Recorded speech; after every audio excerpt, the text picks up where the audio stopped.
성직자, 할아버지가 성직자였다고 그래요.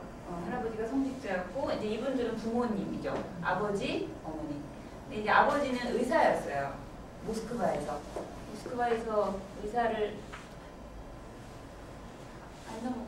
근데 이게 이제 그 아버지가 일하던 병원이거든요. 근데 이 병원이 어떤 병원이냐면 그 모스크바의 빈민들, 가난한 사람들을 이제 자선 활동으로 이제 진료해주던 그런 병원의 이제 의사였어요. 그래서 그 자식이 7명이 있었는데 그 중에 차남이로 태어났어요.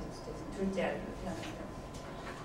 이제 부모님이 뭐 자녀 교육에 관심이 굉장히 많았는데 특히 신앙 교육에 관심이 많이 있으셨다고 합니다. 그래서 매일 이제 집에서 저녁이 되면 아이들을 모아놓고 성경을 읽고 기도를 하고 이제 이런 것들을 이제 매일 했던 거죠.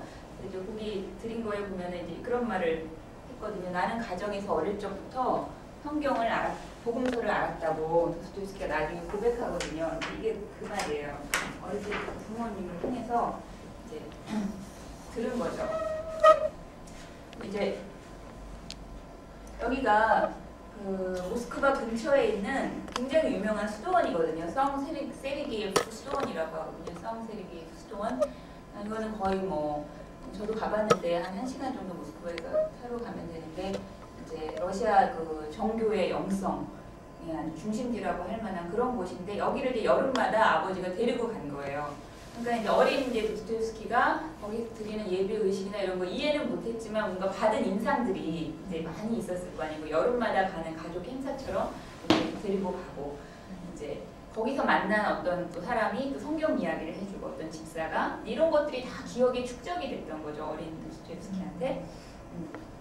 그리고 아버지에게 영지가 있었는데 조금 그렇게 귀족 집안이긴 했어요. 도스토옙스키 약간 몰락한 귀족. 그 우리나라로 쳐도 옛날에 그 약간 몰락한 양반처럼. 그래서 어쨌든 그렇게 땅이 있어서 거기에 이제 우리나라 옛날 다른 나라처럼 노예. 근데 러시아는 그거를 농노라고 불러요. 농노라고 하는. 농노가 노예에 가까운 거야? 네, 노자 신분이에요. 노예 신분이었어요. 농노라고 할 때는. 나중에 그 농노가 해방이 되거든요. 그때는 이제 소작인이 돼버리는데 이때까지 농노는 이제 개인 재산이에요. 완전히 노예죠. 러시아는 1860년까지 농노가 있었어요. 그러니까 노예 제도가 굉장히 오래 지속된 나라죠. 그래서 그 농노들이 있었어요. 그래서 근데 이 농노들한테 신앙심이 있는 거예요. 농노들이 또 어린 그 아이들한테 성경 이야기를 해주고 또 무슨 순례자 이야기를 해주고 러시아의 성인 이야기를 해주고 이런 이제 이야기들을 많이 듣게 됐고 이제 특히 이제 유모가 있었는데 한 유모는 이제 거의 엄마 역할을 해주잖아요. 유모가 해준 이야기, 특히 유모가 기도를 가르쳐줬대요. 그 기도를 이렇게 해줬는데 그거 이제 기억이 나서 나중에 도스토옙스키가 자기 자식들한테도 유모한테 배운 기도를 가르쳐줬다고 이렇게 그러더라고요. 그러니까 이제 이런 식으로 뭐 부모님, 그다음에 뭐 유모, 농노들, 뭐 여러 사람 주위에 있는 어른들을 통해서 이제 그 받은 신앙 교육인 거죠. 도스토옙스키가 이렇기 때문에. 그것이 이제 다 어릴 때 이제 도스토옙스키의 어떤 종교적 배경을 형성했는데 이걸 나중에 이제 도스토옙스키가 유명해지고 나서 이제 막 사람들이 편지를 보내면서 여러 가지 질문할 때 이제 엄마들이 편지를 보내면서 자식 교육을 어떻게 해야 되냐고 이런 편지를 보낼 때 도스토옙스키가 이 얘기를 하거든요. 어릴 때 아이들의 마음에 그 신앙적인 씨앗을 심어주는 게 굉장히 중요하다.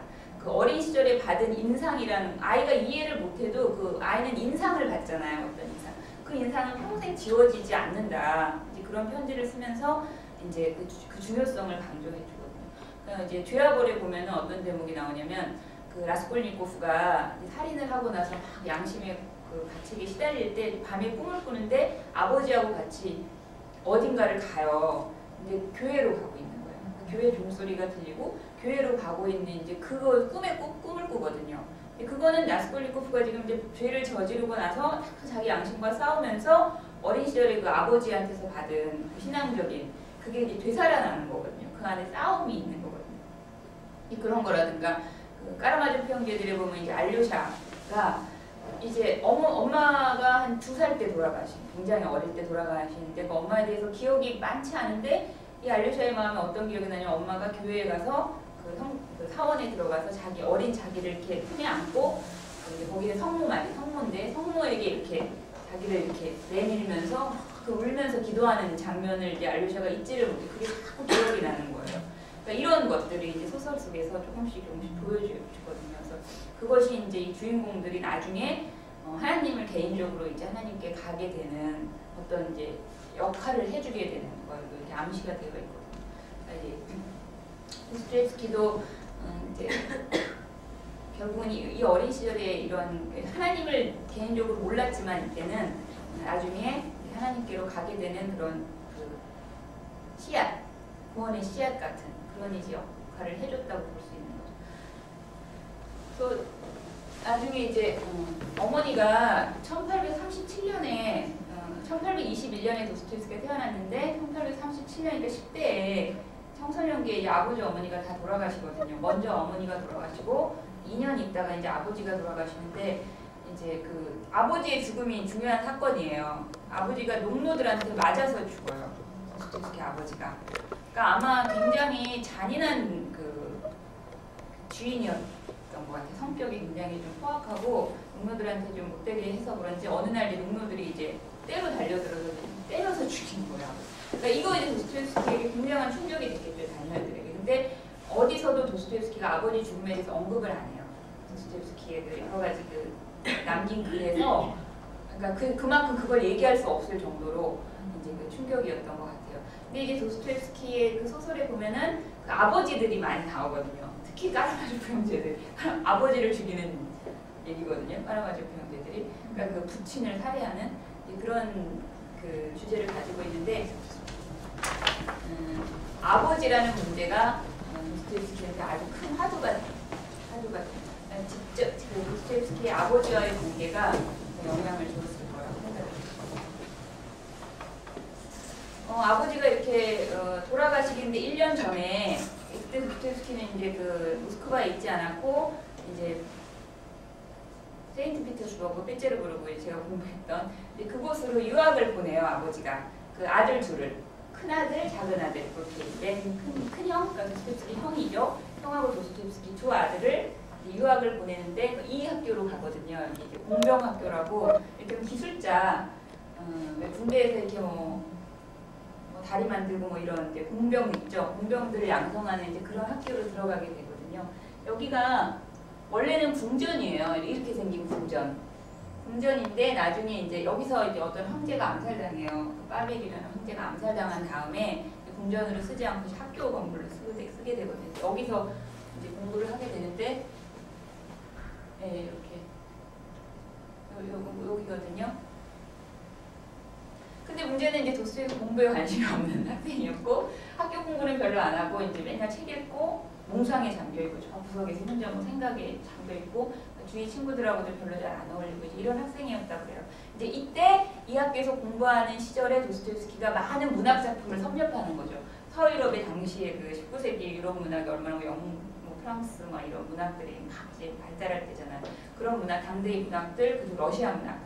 러시아는 푸시킨, 고골 막 도스토옙스키 이전에 막 그 19세기의 러시아 문학이 사실주의 문학이 막 그때 전성기를 막 맞이하고 있던 시절이니까 그런 거를 이제 혼자 막 읽는 거예요.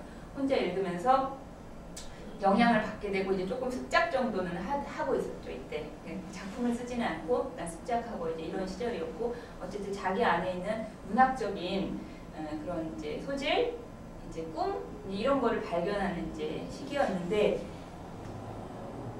이 도스토옙스키인데 이 사람 푸시킨이에요. 굉장히 중요한 사람이고 여기 이제 페테르부르크 지도거든요.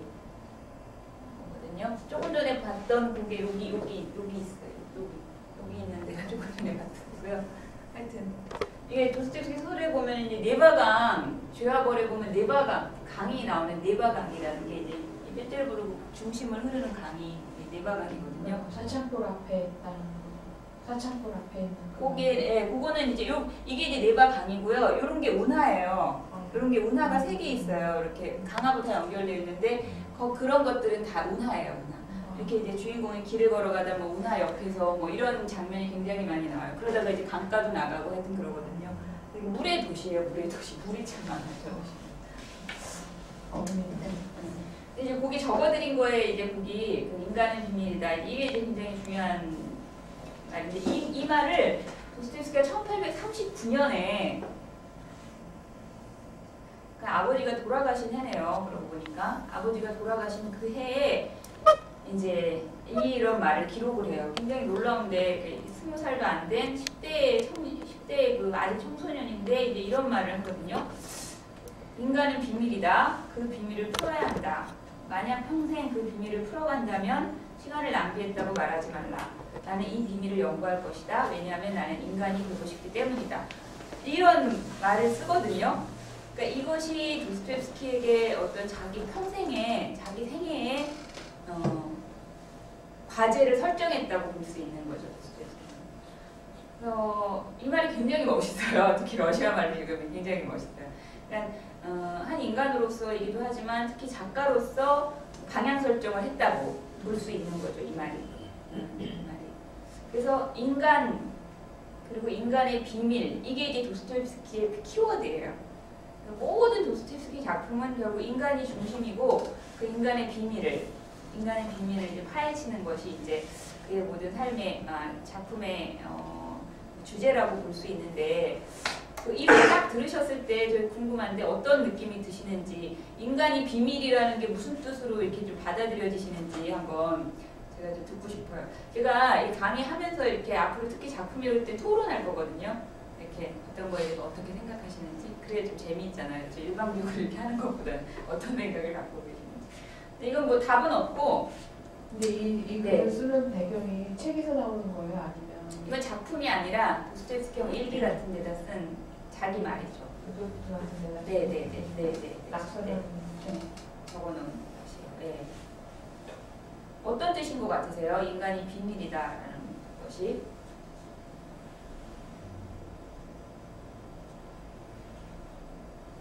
그 비밀을 풀어야 된다는 게 어떤 의미인 것 같으세요? 여기 도스토옙스키가 비밀을 연구할 것이라고 했으니까 인간이 비밀을 했을 때는 인간은 연구할 게 많다는 소리. 이렇게 좀 풀어야 될 게 많은 존재. 그 소리 같아요. 뭘 풀어야 될까요? 근데 어떤 비밀을 말하는 걸까요? 내적인 비밀을 말하는 거겠죠. 내적인 비밀. 뭐 외적인 비밀에 해당하는 건 아니고 내적인 비밀에 해당하는 거라고. 어떻게 보면 다른 사람들은 그걸 연구하면 시간 낭비라고 생각할 수 있는 것들을 다른 사람들이 보기에는 좀 소중하지 않다고 여기지만 정말 본질적인 중요한 부분을 이야기하는 맞아요. 이거 연구한다고 뭐가 나오는 것도 아니고 사실. 네, 근데 그걸 연구하는데 평생을 바쳐도 시간 낭비가 아니라고. 이게 왜냐하면 나는 인간이 되고 싶기 때문이다라는 결론을 내린 거 보니까 그러면은 그 인간이 아닌 사람들에게서 이 사람이 뭔가 타격을 받았거나 아니면 어떤 사건에 부딪혔거나 그래서 그런 사람들에 대해서 자기가 뭔가 자기 그 현재 상황으로서는 자기 그 지식의 한계로서는 이해할 수 없는 그런 상황에 부딪혀 있기 때문에 그리고 그런 어떤 사건을 일으킨 사람들이 인간으로서는 할 수 없는 어떤 모습을 보여줬기 때문에 자기는 인간이 되고 싶다라고 고백하지 않았을까. 그런 어떤 큰 사건 앞에서 자기가 정할 수 없는 어떤 문제에서 그렇지만 자기는 인간 존재로서 뭔가 사람다운 사람이 되고 싶다라는 그런 고백이 있는 거 아니에요? 네, 그럴 수 있겠네요 정말. 이게 아버지가 돌아가신 그 해잖아요. 네. 그 아버지가 이제 좀 포악한 상 노예들한테 농민들한테 굉장히 포악하게 대했을 거라고 그러셨잖아요. 그러니까 같은 사람인데 그 노예는 너무 사람답지 못하게 살았을 거 아니에요. 그 당시에. 그렇죠. 인간다운 조건이 아니죠. 네, 그런 걸 보면서 그 인간의 존엄성에 대해서 좀 고민을 하지 않았을까 이 사람은 그런 생각이 들어요. 인간의 존엄성. 네, 그래서 같은 사람인데 왜 누구는 이렇게 살아야 되고 누구는 저렇게 살아야 되는 이런 거에 대한 근본적인 좀 고민이 있었지 않았어요. 그리고 같은 사람인데 그러니까 우리가 내면적으로 고민하는 것들 있잖아요. 이 사람이 작품에서 다뤘던 그런 것들이 이제 입장인 노예인 사람들이나 아니면 자기처럼 그렇게 그런 귀족계급의 사람들은 어떻게 가지고 있는 그런 특성들은 네. 그런 거에 대해서 좀 고민을 했을 것 같아요. 네. 사실 이 시대가 그 러시아가 사실 서유럽은 이미 다 이렇게 부르주아 사회로 다 그 왕정도 다 폐지되고 이미 이제 1800년 예 그때 이제 부르주아 사회로 그냥 시민 사회로 이를테면 다 진입한 시기거든요. 독일은 아직 좀 늦었지만 러시아는 굉장히 후진적인 사회였어요. 아직도 절대 왕정이 딱 버티고 있고 그 대다수의 90%가 농노였거든요. 그러니까 엄청난 그 불공평하고 불평등한 그런 말도 안 되는 그런 사회였는데, 그러니까 사실 이 당시에 대부분의 지식인들은 그걸 갖고 굉장히 고민하는 거예요. 물론 도스토옙스키도 그렇지만 이 당시에 이제 혁명 사상이 막 뜨기 시작하거든요. 이따 얘기하겠지만, 그러니까 어떻게 하면 이런 막 사회적인 이 말도 안 되는 불평등을 이 철폐할 거냐, 어떻게 하면 사람들을 다 사람답게 살게 할 거냐, 그런 사회적인 조건을 만들어줄 거냐, 이거 갖고 이제 모든 지식 있는 사람들이 러시아의 인텔리겐차라고 말하거든요. 그런 사람들은 그거 가지고 고민하고 막 고뇌하고 막 이러던 시기예요. 그러니까 도스토옙스키도 당연히 근데 아직 이때 도스토옙스키는 어리긴 하구나. 당연히 이제 나중에 그런 거에 이제 같이 들어가긴 하지만 이제 나중에 도스토옙스키의 그 결론이라고 할까, 그거는 결국 그 인간의 문제라는 거는 이 사회적인 어떤 조건, 제도 이런 거를 이렇게 바꾸거나 그렇게 해서 해결될 수 있는 문제라고 이제 보지 않은 거죠. 이게 굉장히 기독교적인 관점이거든요, 사실. 그러니까 도스토옙스키 인간의 이제 물론 그 외적인 그런 것 조건도 중요하지 않다는 건 아니지만 여기서 말하는 이제 그 인간이 비밀이다라고 할 때는 이제 인간의 속으로 들어가는 거예요. 인간의 내면 속으로 이렇게 들어가서 그 안을 들여다보니까 제가 이해하기로는 그래요.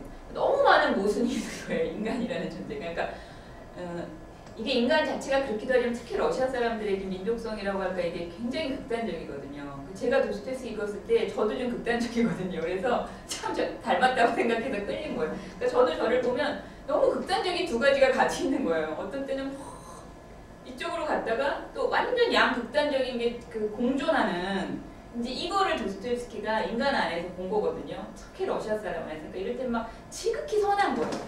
정말 천사처럼 어떤 한 사람이, 이런 사람도 있고 이런 사람도 있는 게 어떤 한 사람이 지극히 선한데 어떤 땐 지독하게 악한 거예요. 이 두 가지가 공존하는 거예요, 한 사람 안에서. 그러니까 천사 같은 면과 악마 같은 면이 막 같이 있는 거예요. 선을 막 추구하는데 또 막 죄악에 이끌리는 거예요. 그거 막 헤어나지를 못하는 거예요. 그러니까 이 두 가지가 어떻게 한 인간 안에 이렇게 모순되는 게 공존하고 같이 결합되어 있을 수 있는 거예요. 이게 비밀이죠. 이거 도대체 어떻게 풀 수가 없는. 그러니까 이런 것들. 그리고 인간이 굉장히 자율적인 것 같으면서도 자기 마음대로 막 다 할 수 있는 것 같으면서도 보면 굉장히 또 매여있는 존재인 거예요. 막 어딘가 이렇게 종속되어 있는 노예 같은 진짜 또 그런 존재인 거예요. 이런 식으로 모순들이 막 결합된 그런 막 그러면서도 통일되는 이 어떤 하나의 인간이라는 이 인간의 개성, 인격, 이 문제를 이제 도스토옙스키가 10대에 이미 이걸 풀어야 된다는 생각을 하는데, 사실 인간이 그런 이제 인간의 어떤 그런 인간이 왜 그렇게 행동하고 인간은 무엇인가 이거를 이제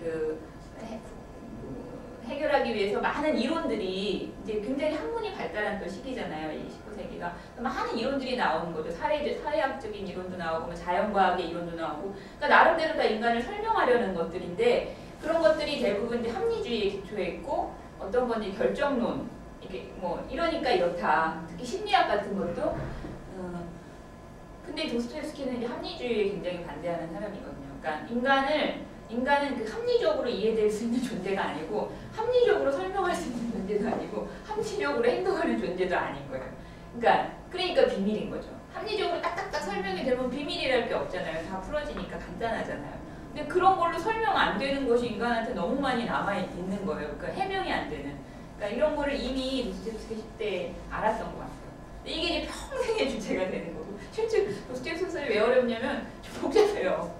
도대체 이 사람들이 왜 이렇게 행동하는지 그냥 설명을 또 안 해주거든요, 작가가. 그러니까 이제 근데 굉장히 재밌어요. 왜냐하면은 나도 그렇거든요. 읽다 보면은 나한테 이런 모습이 있는 거거든요. 아주 그 인간 안에 있는 그 복잡하고 다면적인 모습들을 막 끌어내기 때문에 단순하지가 않아요. 어떤 한 사람도 이렇게 단순하게 말할 수 있는 주인공이 한 명도 없어요, 도스토옙스키. 그러니까 부차적인 인물들도 주인공이 아닌 그 다른 사람들 있잖아요. 그런 사람들도 다 복잡해요. 그리고 다 다양한, 그러니까 우리가 막 농노다 막 그러면은 물론 농노를 다루진 않았는데 도스토옙스키 소설에서 도시에서 살았으니까 도시에는 농노가 없었거든요. 어쨌든 그 막 무식한 사람 이를테면 그럼 되게 사람이 단순할 것 같죠. 생각도 없을 것 같고 그렇지 않은 거예요. 그런 사람들 하나하나가 너무나 복잡한 그 다양한 그런 걸 갖고 있는 사람들인 거예요. 그러니까 그곳에서 그 인간 보여주는. 저는 이제 그런 의미가 아니었을까 이런 생각을 해보는데, 예, 어쨌든 그래서 여기서 이제 졸업을 하거든요. 도스토옙스키가 졸업할 때쯤에 아마 20대 이제 청년의 모습인데 그 관청에 취직을 해요. 관직에 들어가서 한 1년 정도 이렇게 하는데 이제 그 생활을 못 견디는 거죠. 그러니까 도스토옙스키는 러시아 사람들이 민족성도 약간 그런데 이렇게 트림에 있는 걸 아주 싫어하거든요. 이게 딱 짜여진 학교 생활이라는 것도 그렇고 관직도 다 딱딱딱 짜여진 생활이 이건 못 견디는 거죠. 그래서 1년 만에 그만두고 나는 이제 직업 작가가 되겠다고 딱 결정을 해요. 그래서 이제 그때부터 글 쓰는 일을 하게 되는데 그 직업 작가라는 것이 이 당시에 러시아에 이제 정말 이제 어떤 후원금을 받지 않고 글을 써서 먹고 사는 직업 작가가 막 생기기 시작한 이제 초창기예요. 그러니까 당연히 안정된 기반이라는 것이 없으니까 이때부터 도스토옙스키 평생의 문제가 이제 그 빈곤의 문제예요. 그 전에 이렇게 아버지한테 돈 보내달라고 그래가지고 이제 그거 가지고 학생 때는 했지만 이제 자기가 먹고 살아야 되잖아요. 아버지도 물론 돌아가셨고. 그래서 항상 이제 빚에 시달리는 도스토옙스키가. 그러니까 끌어다가 일단 쓰고, 그래서 낭비벽이 심하네요. 알타리지가 못해서 일단 쓰고 보고 이렇게 하다 보니까 항상 돈이 없고 항상 쪼들리고 그래서 저희 이제 그 대학교 교수님이 그런 책을 쓰셨는데 도스토옙스키 돈을 위해 펜을 들다 이런 책을 쓰셨거든요. 그러니까 도스토옙스키가 그 소설을 쓴 거는 작품을 쓴 건 항상 돈 때문에. 그것도 말이 돼요. 왜냐면은 이제 빚이 있으니까 빚 갚아야 되고 그 일단은 계약을 하고 봐요. 도스토옙스키는 뭐 이거 내가 1년 후에 뭐 작품 나온다, 몇 달 후에 나온다. 그럼 계약을 하고 선물을 받죠. 그럼 당연히 그 빚이잖아요. 계약에 매였잖아요. 그때까지 써야 되는 거예요. 그러니까 평생을 그런 식으로 해서 작품을 써내. 그러니까 항상 시간이 충분하지 않잖아. 항상 이렇게 쫓기듯이 이렇게 작품을 써내거든요. 그러니까 어떻게 보면 짧은 시간에 엄청난 그런 속도로 작품을 막 써내요. 그러니까 톨스토이랑 비교하면 항상 불평을 하는 도스토옙스키는 톨스토이는 귀족이고 이렇게 먹고 살 돈이 이미 충분해요. 벌지 않아도 돼. 그러니까 이 사람은 자기가 충분히 이렇게 작품을 구상하고 쓸 수 있는 시간이 많은 거잖아요. 그런 작가, 투르게네프, 돌스 이런 사람들, 대귀족들 출신들은 그런데 자기는 맨날 떠들려야 되니까 충분히 작품에 대해서 심사숙고할 시간이 없다고 항상 그 불평하면서 이렇게 했는데 근데 그러면서 그 뛰어난 작품들을 써냈으니까 정말 천재죠. 굉장한 천재죠. 그래서 이때 이제 쓴 첫 번째 작품이 가난한 사람들이라고 거기 이제 처녀작 1845년에 한 이제 100페이지 정도 되는 이제 중편 소설인데 이 작품이 아주 그 처음 데뷔작인데 엄청난 그 성공을 거두면서 아주 화려하게 딱 처음부터 이제 러시아 문단에 이제 혜성처럼 등장을 하는 거예요. 굉장히 이 소설도 좋아요. 굉장히 좋고 슬프기도 하고 뭐 자세히 말씀드릴 수 없지만 제목 자체가 가난한 사람들. 그러니까 이제 도시의 빈민에 대한 그런 것이고 도스토옙스키 소설에는 끝까지 가난한 사람들이 참 많이 나와요. 막 눈물을 막 정말 막 눈물이 막 나오고 그 막 가슴이 막 아리면서 이런 아주 그런 것들이 이제 나오는데 중요한 거는 가난한 사람들이 처해 있는 그런 그 환경, 아주 비참한 환경 그것이 슬픈 게 아니라 그것도 물론 슬프지만 그런 환경 속에서 이 사람들의 그 내면 있죠. 그 내면의 세계 그것이 더 슬프고 가슴 아파요. 주야볼도 읽어보시면 알겠지만 가난 때문에 사람이 어떻게 될 수 있는가 그 사람의 내면이 어떻게 얼마나 상처받는가 이런 것들을 그려내기 때문에 그게 굉장히 공감을 이제 주거든요. 어쨌든 이 소설을 딱 쓰고 나서 이제 당시에 이제 이 사람이 이제 그 당시에 러시아의 굉장히 유명한 이제 비평가예요. 사회사상가 벨린스키라고 하는 굉장히 중요한 사람인데 이 사람 눈에 띄는 거예요. 도스토옙스키가. 이 사람 눈에 띄어서 이 사람이 한번 비평을 잘 써주면 그냥 그걸로 이렇게 인정받았던 이제 그런 이 사람이 또 좀 안 좋게 써주면 죽음이죠. 이 사람이 이제 엄청나게 도스토옙스키를 아주 떠받드는 거예요. 알아본 거죠. 그래서 이 도스토옙스키랑 친해지기도 하고 이제 이러는데 이제 문제는 두 번째 작품이 이제 분신이라는 작품 굉장히 중요한 작품인데 그 작품을 이 사람이 안 좋아해서 실망을 해서 그 다음부터는 계속 이제 비평이 그 다음 이어지는 모든 작품들이 초기 작품이죠. 좋은 평을 못 받게 돼서 이제 도스토옙스키가 굉장히 또 시리에 빠지고 그런 이제 시절인데 이 당시 뭐 백야라고 혹시 들어보셨는데 백야라는 아주 그 낭만적인 그런 작품들도 있고 초기 작품들도 재밌어요. 근데 아직은 이 초기 작품에서 이렇게 기독교적인 그런 주제를 다루지는 않아요. 이때 이제 중요한 게 도스토옙스키 20대잖아요. 그러니까 그 작품을 쓰면서 동시에 뭐를 했냐면은 아까 말씀드렸던 이게 이제 1840년대인데 이때가 러시아의 그 혁명 사상이 이제 무르익기 시작했던 초창기거든요. 그러니까 여러 이제 그 다양한 사상들을 가진 그 지식인들이 어떻게 하면 이 러시아를 빨리 진보시킬 수 있겠나, 어떻게 하면 러시아의 사회적인 모순을 없앨 수 있겠나, 저 왕정을 어떻게 하면 없앨 수 있겠나, 막 이거 가지고 혁명도 생각하고 막 이랬던 시기니까 도스토옙스키도 당연히 관심을 가지면서 이 사람이 페트라숑스키라는 사람인데 여기 써있죠, 페트라숑스키. 이 사람이 주동이 된 그 서클에 가입을 하게 되거든요. 서클에 일원이 돼요, 서클에. 대충 어떤 생각을 가진 사람이냐면 이 사람은 이제 그 공상적 사회주의라고 그래가지고 사회주의는 사회적인 이제 공상적인 사회주의, 공상 유토피아 사회주의라고 그러는데 그런 생각을 갖고 있어요. 이 사람들은 온 인류는 한 형제고 자매다, 한 가족이다. 그러니까 형제하고 자매인데 어떤 형제는 너무 잘 살고 어떤 형제는 너무 못 살고 이거 말이 안 된다. 형제 자매니까 이렇게 평등해야 된다. 이런 기본 바탕을 가지고 있는 사상이거든요. 그래서 사회적인 불평등, 특히 이제 빈부의 격차 있죠. 이거를 이제 철폐해야 되는데 이제 뭐 폭력적인 방법은 아니고 이 사람들은 그게 유토피아적인 자선이라든가 어떤 하여튼 평화로운 방법으로 그런 사회를 만들어야 된다라고 생각했던 사람들이에요.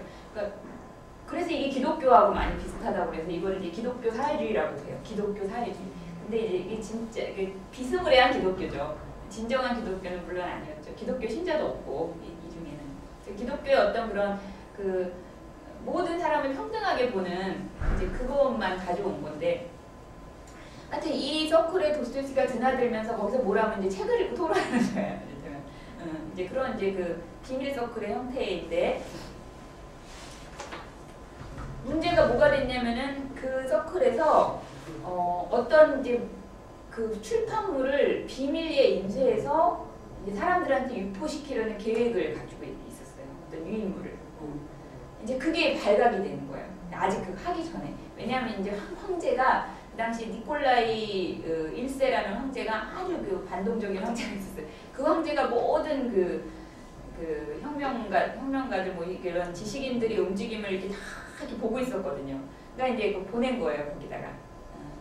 간첩을. 예를 들면 스파이를 심어둔 거예요. 그 사람에 의해서 발각이 되거든요. 그래서 다 체포돼요, 전원. 전원 체포되고 도스토옙스키 체포되고.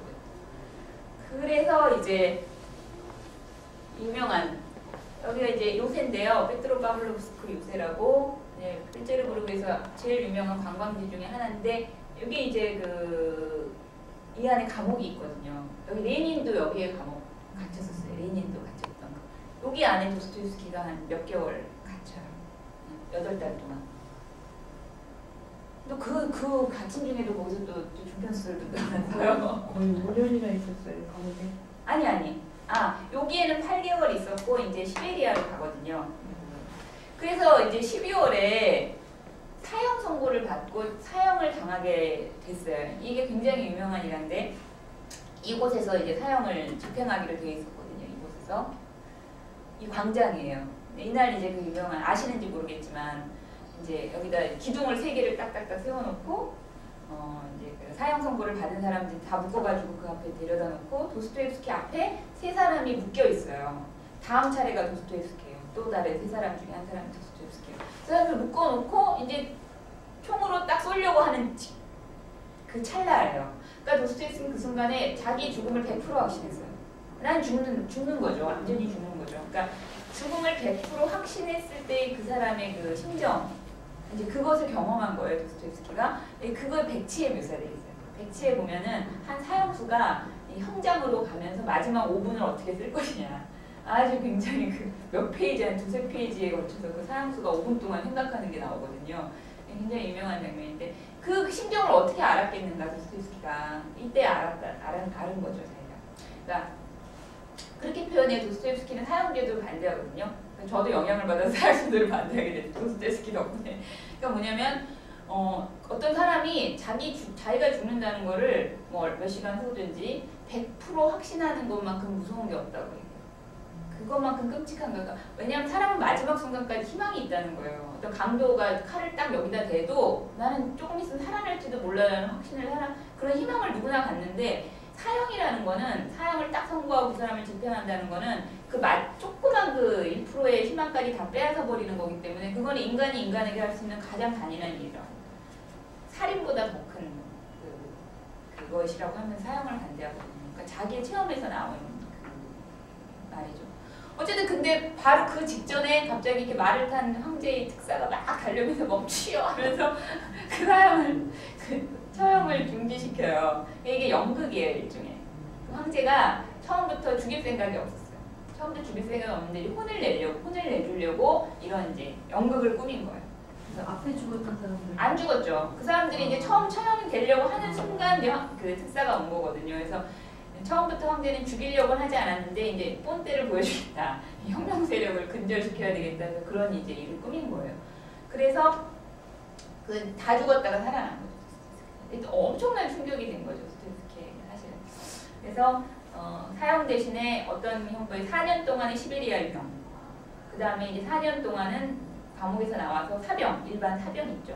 복무하는 그 형을 받아 8년형을 받고 시베리아로 떠나는 것이 이제 도스토옙스키의 삶에 아주 큰 전환점이 된 거죠. 그게 없었으면 아마 도스토옙스키가 그런 대작가가 되지 못했을 것 같아요. 사실은 뭐 예측할 수 없지만 우리가 그런 거를 상상해 보는 건 좀 어리석은 걸 수 있지만 그래서 이제 시베리아에 옴스크라는 곳이 있어요. 옴스크. 한번 가보고 싶은데 저도 이게 도스토옙 박물관이라는데 거기 있는 도스토옙스키가 있던 감옥 이 박물관이 지정되는데 여기서 4년 동안 이제 감옥 생활을 하는데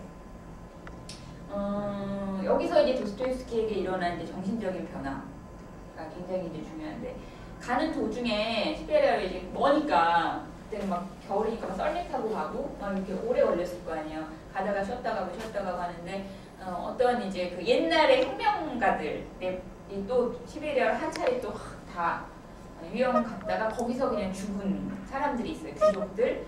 그 아내들이 남아있는 거예요. 아내들이. 거기 살고 있는 거예요. 그 아내들은 이제 시베리아 유학 가는 사람들을 밥도 해서 이렇게 뭐 빵도 주고 이렇게 수프도 끓여주고 이렇게 기도도 해주고 이제 이런 일을 하고 있는 거예요. 자기 남편들이 그런 일을 당했기 때문에. 그러던 여자들이 도스토옙스키에 성경을 주는 거예요. 신약 성경. 네. 그래서 도스토옙스키는 감옥 안에서 딱 신약 성경 하나 들고 들어간 거예요. 다른 건 하나도 없고. 책 읽는 건 굉장히 좋아했던 사람인데 감옥 안에는 허용이 안 되는데 성경은 허용이 되는 거예요. 그거 하나 들고 가니까 이 4년 동안 이제 성경을 줄창 읽는 거죠.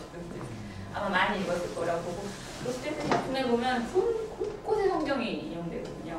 성경 구절이 굉장히 많고 단순히 인용되는 게 아니라 그 성경과 그 작품의 주제들이 이렇게 막 긴밀하게 엮여 있어요. 그것들을 찾아내는 것도 참 재밌는 작업인데 하여튼 이때 성경을 그리고 이제 평생 물론 이제 성경을 계속 이제 봤을 거고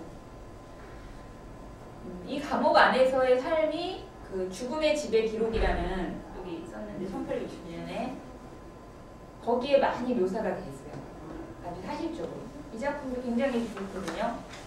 굉장히 재밌어요. 톨스토이가 아주 그 좋아하는 작품이 극찬한 작품이죠. 죽음의 집의 기록이 이제 반영이 돼요. 근데 이제 아주 중요한 거는 여기 감옥 안에서 일어난 도스토옙스키의 변화가 중요한 거는 도스토옙스키가 귀족이었다고 했잖아요. 귀족 신분이었기 때문에 이제 러시아는 이제 뭐가 있냐면은 귀족하고 당시에 민중하고 크게 보면 이제 대다수의 민중이죠. 90% 이상의 민중이 아주 소수의 귀족인데 사회가 극단적으로 딱 양분되어 있었던 사회였던 거예요. 극단적으로. 이게 이제 옛날에 러시아에 유명한 뾰트르 대제라는 사람이 있는데 이 사람 때부터 이런 현상이 시작이 돼요. 있는데 이것까지 말씀드리기 좀 너무 하여튼 그러니까 소수의 귀족과 다수의 민중이 그러니까 귀족이라는 건 뭐냐면은 일단 신분도 높지만 교육받은 사람 그리고 대부분 서구 교육을 받은 사람 중요한 건 러시아는 아직 이렇게 교육다운 교육이 없었기 때문에 대부분 서구식으로 교육받은 귀족들 그다음 민중은 아예 글도 모르는 사람들 있잖아요. 대부분의 무지하고 그러나 이 사람들은 이 유럽하고는 상관이 없는 사람들 그 유럽의 어떤 그런 영향이나 이런 건 상관없고 러시아식으로 살고 러시아식으로 생각하고 다 러시아식으로 생각해 옷 입는 것도 다르고 근데 이 둘이 완전히 양분이 딱 되면서 이 서로 사이에 교류가 없는 거예요. 귀족은 귀족들끼리 민중은 민중끼리 서로 전혀 이해도 못하고 알지도 못하고 이런 식으로 한 200년이 흘러온 거죠.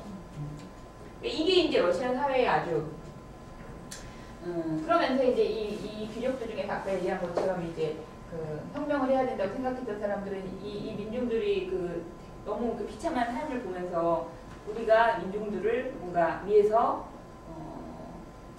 이 나라를 바꿔야 되고 이제 이런 어떤 그 빚진 의식을 갖고 있었던 사람들이 참 많았고 하여튼 그랬는데 도스토옙스키가 이 감옥에서 이 민중을 만난 거예요. 그러니까 전에 민중을 만날 기회가 없었는데 감옥 안에 와 있는 사람 중에서 진짜 그 여태까지 그냥 그 생각 속에만 있었던 상상 속에만 있었던 민중을 실제로 이렇게 같은 방 안에서 그 한 방에 굉장히 많은 사람들이 있었을 거예요. 민중들을 실제로 이제 접하면서 도스토옙스키의 변화가 왔는데 뭘 발견했냐면 아까 인간이 다면적이라고 그랬잖아요. 북한 민중들이 막 욕도 너무 잘하고 싸움도 잘하고 막 거칠고 그리고 너무너무 그 사람들이 이제 여러 가지 죄목으로 이 감옥에 왔을 거 아니에요. 뭐 진짜 아버지를 죽인 사람도 있고 뭐 살인, 절도, 뭐 온갖 그런 그 많은 범죄를 저지르고 온 사람들이 험악하죠. 사람들이 거칠고 험악하고 그래요. 막 짐승 같고. 그래서 이제 처음에는 도스토옙스키가 그런 사람들을 피하는 거죠. 피하고 같이 이제 섞일 수 없다고 생각하고.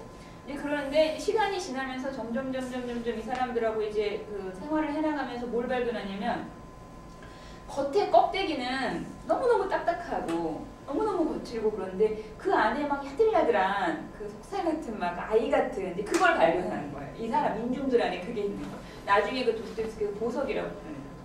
나는 보석과 같은 그런 그 사람들을 발견했다. 그러니까 이 사람들 안에 그 인간 안에 그 두 가지가 다 있는 거잖아요. 근데 거기서 뭘 보냐면 이제 신앙을 보는 신앙. 그렇게 막 그 살인을 저지르고 온 사람들 안에도 신앙이 있는 거예요. 신앙심이. 근데 그 신앙심은 그 러시아의 이 귀족들은 상실해버린 이미 이제 없어진 거예요. 이 귀족들 안에는 그런 신앙을 가진 사람들은 찾아볼 수가 없어요. 없는데 이 민중들이 갖고 있는 그 순수한 신앙심을 이제 도스토옙스키가 발견해요. 그러면서 이제 민중에 끌리게 되고 이런 표현을 하거든요. 여기 썼는데 나는 민중을 알고 있다. 이건 이제 어릴 때는 알았었죠. 도스토옙스키가 아까 얘기한 유모라든가 농노라든가 그런 사람들 어릴 때 알았던 그 민중 그리고 나중에는 이제 그 커서는 이제 떠났는데 페테르부르크 온 다음부터는 민중으로부터 나는 어릴 때 부모 집에서 알았지만 유럽의 자유주의자로 변모했을 때 이 말은 뭐냐면 아까 공상적 사회주의자들 서클에 들어간 그 시기를 말하는 거예요.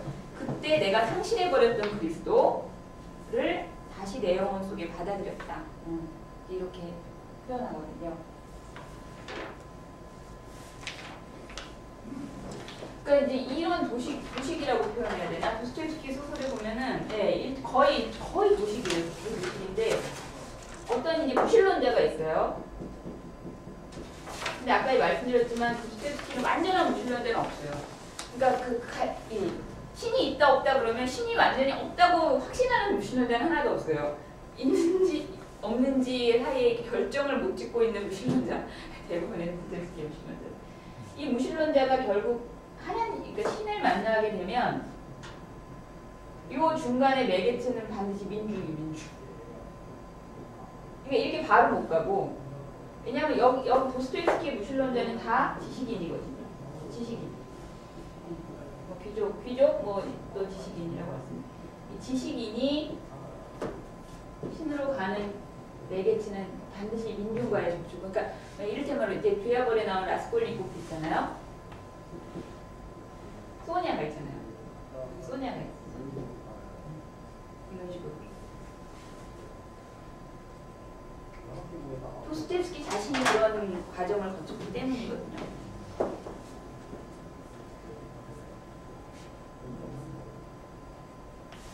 그래서 이제 이때 이 감옥에서, 그리고 감옥을 나와서 또 4년 동안에 시베리아에 있을 동안에 도스토옙스키가 하는 작업이 뭐냐면은 그 젊었을 때 그 페테르부르크에 있을 때 자기가 가졌던 사상 있죠.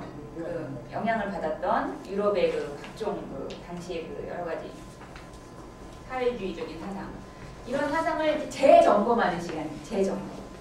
다 재점검하면서 그게 뭐가 문제였고 그게 무엇이 잘못됐고 이걸 이제 확신의 재탄생이라고 표현했거든요. 확신의 재탄생. 확신이 다시 바뀌면서 새롭게 탄생하는 시간. 근데 이게 오래 걸렸다는 거예요. 굉장히 오래 걸렸고 힘든 과정이었는데 어떻게 보면 시베리아뿐 아니고 도스토옙스키의 전생애가, 그 이후의 전생애가 그 과정이었다고도 볼 수 있어요. 왜냐하면 젊었을 때 특히 아까 그 벨린스키한테서 받은 영향이 너무 커가지고 그거를 이제 그러니까 사람이 신앙을 가진다고 생각이 다 확 바뀌는 건 아니잖아요. 그러니까 이제 그것을 이제 다시 점검하고 바뀌고 그것을 반박하고 막 이렇게 하는 과정이 오래 갔고 어떻게 보면 도스토옙스키 소설들이 다 그런 과정이라고 볼 수 있어요. 도스토옙스키 소설 안에 나오는 그 인물들은 다 사상을 갖고 있는 인물들이거든요. 관념가라고 하는데 어떤 그 관념에 그냥 그 생각을 갖고 있는 정도가 아니에요. 그 관념에 그냥 완전히 몰두되어 있는 인물들이 나오거든요. 그래서 그런 인물들이 어떻게 그 관념이 깨지면서 아니면 그 관념이 이제 그러니까 시험 과정을 네네 어떤 시험을 거치면서 이제 그 관념을 이제 그 테스트하는 이제 그것이 어떻게 보면 소설의 전체 그 내용이라고 볼 수 있거든요. 이제 그것이 이제 도스토옙스키가 자신이 그렇게 자기 자신의 어떤 과거에 가졌던 생각, 그다음에 자기뿐 아니라 이미 도스토옙스키는 생각이 바뀌었지만 그 당시에 많은 지식인들이 가지고 있는 관념들이 있어요. 다른 사람들의 관념. 중요한 건 이제 또 그거예요. 타인의 관념. 나는 동의를 하지 않아요, 도스토옙스키. 근데 그 사람이 가지고 있는 관념을 도스토옙스키는 너무 잘 이해하는 거예요. 그러니까 그런 거를 이제 소설에 끌어들여요. 소설에 끌어들여서 그런 것들이 이제 서로 충돌하게 만들고 그래 그럼 그 관념을 가지고 그것을 행동으로 옮기면 어떻게 되나 보자. 이것이 이제 다 소설 속에 이제 나오는 것들이거든요. 예. 요때 그 밑에 적은 거 한 부인한테 감옥에서 나오게 돼요. 4년 후에. 그래서 사병으로 복무할 시기에 어떤 이제 아까 얘기했던 어떤 여자들 만났다고 그랬죠. 그 중에 한 여자한테 계속 편지를 주고받고 교류를 하고 있었는데 그 여자한테 쓴 편지에 이런 내용이 있어요. 굉장히 유명한 말인데 나는 의심과 불신의 시대의 아들입니다. 아마 무덤에 갈 때까지 그럴 것입니다. 요거를 사람들이 가지고 딱 꼬투리를 잡아갖고 봐봐 도스토옙스키는 무덤에 갈 때까지 죽을 때까지 의심에서 벗어나지 못했다. 이렇게 또 주장하는 사람들이 있어요. 저는 이제 동의하지 않지만 이때 이렇게 썼어요. 이때 아마 그럴 거다. 그러니까 이 말은 뭐냐면 도스토옙스키가 아직 자기가 갖고 있는 그 의심과 불신과 싸우고 있었다는 뜻이죠. 네. 그러면서 이제 이 예수님에 대해서 이런 말을 하는데 그리스도에 대해서 그리스도보다 더 아름답고 더 깊고 더 호감이 가고 더 이성적이며 더 용감하고 완전한 것은 없다. 있을 수도 없다. 다 인류의 전 역사를 포함해서 만약 누군가가 내게 그리스도가 진리 밖에 있다는 것을 증명한다 해도 나는 차라리 진리보다는 그리스도와 함께 남아있겠다. 이런 말을 하거든요. 이것도 한번 제가 여쭤보고 싶은데 이걸 딱 말을 들으셨을 때 어떻게 이게 받아들여지세요? 그리스도가 진리 밖에 있다고 누가 증명을 해요. 생각하는 정도가 아니라 확실하게 증명을 해버렸어요. 그러면 나는 진리가 아닌 그리스도 편에 서겠다고 한 거거든요. 그러니까 이제 저희는 그리스도인들은 그리스도가 진리라고 믿잖아요. 그러니까 그리스도 편에 선다는 건 진리 편에 서는 거고 진리 편에 서는 건 그리스도 편에 서는 거잖아요. 네. 근데 누군가가 그리스도는 진리가 아니라고 진리 밖에 있다고 딱 증명을 해버렸어요. 가정이죠 물론. 그러면 이제 둘 중에 하나 선택해야 되잖아요. 진리를 선택하면 그리스도를 버려야 되는 거고 그리스도를 선택하면 진리를 버려야 되는데 도스토옙스키는 나는 그때도 그리스도 편에 서겠다 이렇게 말했거든요. 그래서 이것이 내 신앙 고백이다 라고 했어요. 이거를 어떻게 이해해요? 그러니까 도스토옙스키가 어떤 상태에 있었던 걸까요 이때? 이것밖에 없거든요. 그러니까 여러 가지 추측을 할 수 있어요. 사실 이 말을 가지고. 그래서 이거 가지고 또 사람들이 많이 해석을 여러 가지로 또 내리거든요. 서로 상반된 해석을. 변호사님 어떤 느낌 있어요? 이게 신앙 고백이 될 수 있어요? 아니면 여기서 뭘 읽을 수 있을까요? 자기의 가치가 그리스도 안에 완전 녹아져서 4년간 이렇게 성경책을 또 계속 읽고 그랬었으니까 거기에서 변화되었던 인간의 가치나 이런 것들 자체를 중요하게 본 게 진리 밖에 있다 하더라도 그리스도를 통해서 내가 배우고 알았다는 것이 정말 크기 때문에 그것이 나의 생명의 결과를 낳지 않는다 하더라도 그리스도를 따라가겠다 고백. 물론 진리 안에 있다는 것을 확신을 하지만 그걸 누가 밖에 있다 한다 할지라도 확신을 한 것 같으세요? 도스토옙스키가? 이게 확신한 사람 말일까 아니면 흔들리는 사람의 말일까요? 그러니까 확신을 했지만 뭐 그렇다 해도 나는 그리스도 편에 있을 거야. 그 정도로 나는 그리스도. 그렇죠. 그리스도와 진리라는 확신이 있었던 거. 이건 이제 확신이 없는 사람의 말은 아니다. 그만큼 그러나 그리스도에게 내가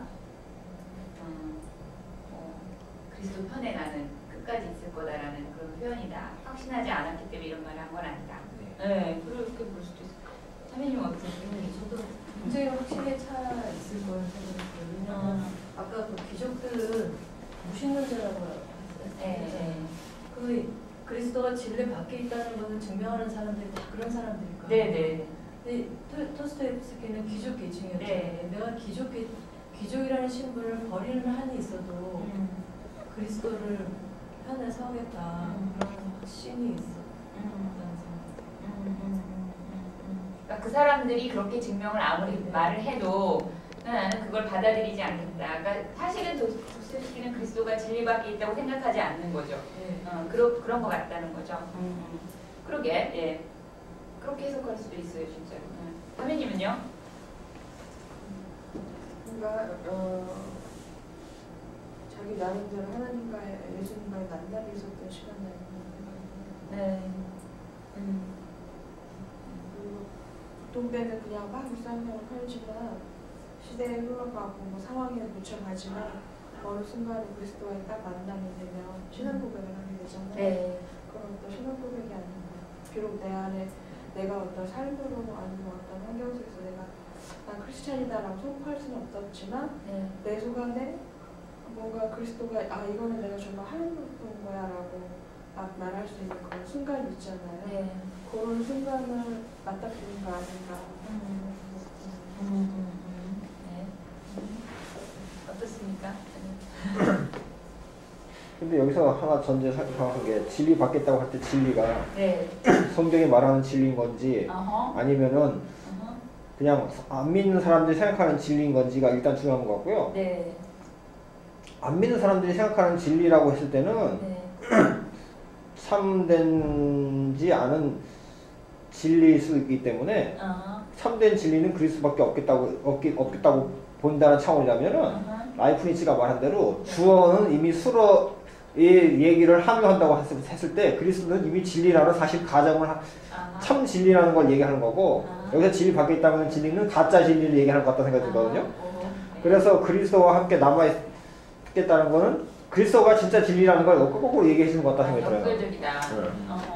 네, 그런 생각도 있어요, 진짜. 네, 아주.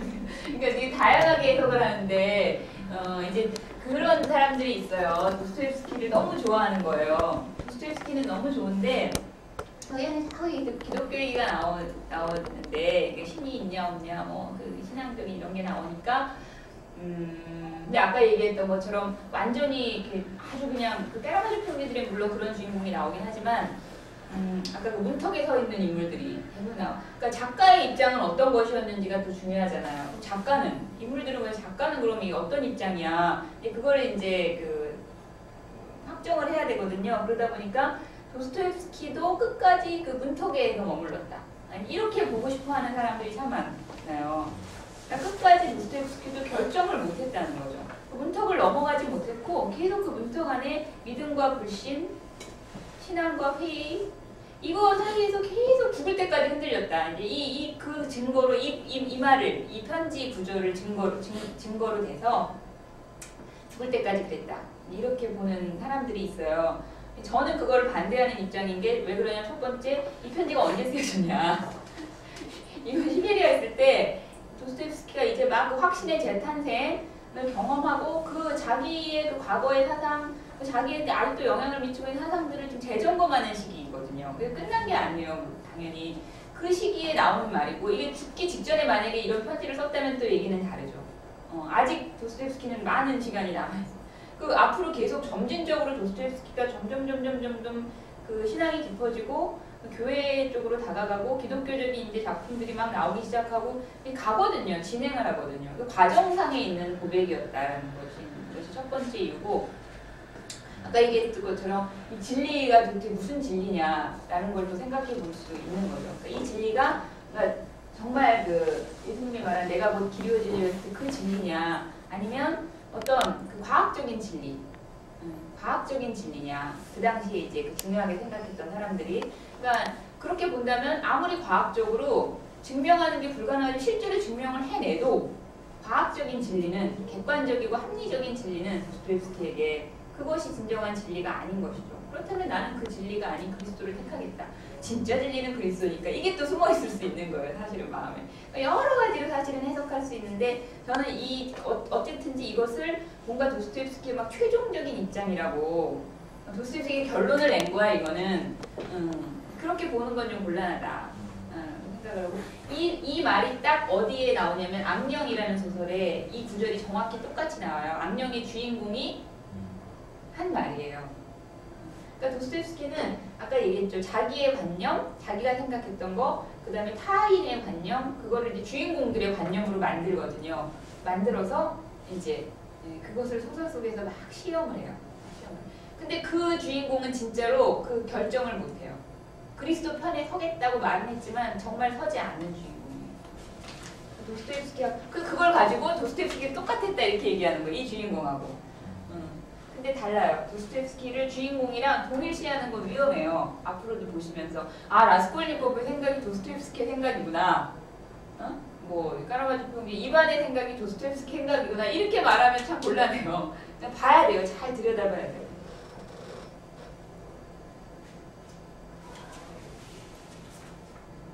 오늘 이 시간 되는 데까지 할게요.